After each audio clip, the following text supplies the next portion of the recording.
প্ৰথম প্ৰশ্ন গান্ধীজীয়ে ক'ৰ পৰা দাণ্ডী যাত্ৰা আৰম্ভ কৰিছিল শুদ্ধ উত্তৰটো হ'ল সবৰমতী আশ্ৰমৰ পৰা পৰৱৰ্তী প্ৰশ্ন ৰাষ্ট্ৰসংঘৰ পৰিষদত সভাপতিত্ব কৰা প্ৰথমজন ভাৰতীয় লোক কোনজন শুদ্ধ উত্তৰটো হ'ল বিজয়লক্ষ্মী পণ্ডিত পৰৱৰ্তী প্ৰশ্ন কোনজন ভাইৰাছৰ দিনত কংগ্ৰেছে পূৰ্ণ স্বাধীনতাৰ দাবী উত্থাপন কৰে শুদ্ধ উত্তৰটো হ'ল লৰ্ড আবুইনে পৰৱৰ্তী প্ৰশ্ন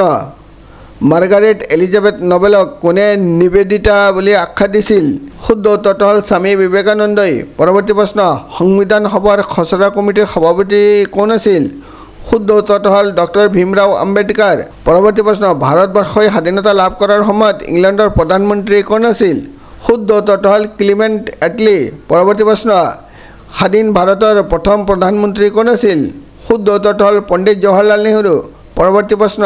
স্বাধীন ভাৰতৰ পঞ্চম ৰাষ্ট্ৰপতি কোন আছিল শুদ্ধ উত্তৰটো হ'ল ফখৰুদ্দিন আলী আহমেদ পৰৱৰ্তী প্ৰশ্ন 1951 চনৰ ভাৰতৰ জনসংখ্যা কিমান আছিল শুদ্ধ উত্তৰটো হ'ল 36 কোটি 10 লাখ পৰৱৰ্তী প্ৰশ্ন কিমান চনত ছিকিম ভাৰতৰ যুক্তৰাষ্ট্ৰৰ অন্তৰ্ভুক্ত কৰা হয় শুদ্ধ উত্তৰটো হ'ল 1975 চনত পৰৱৰ্তী প্ৰশ্ন ভাৰতত কোনে সতীদাহ প্ৰথা নিবাৰণ কৰে শুদ্ধ উত্তৰটো হ'ল লৰ্ড উইলিয়াম বেণ্টিকে পৰৱৰ্তী প্ৰশ্ন ভাৰতৰ কোনে ঠগ দমন কৰে শুদ্ধ উত্তৰটো হ'ল লৰ্ড উইলিয়াম বেণ্টিকে পৰৱৰ্তী প্ৰশ্ন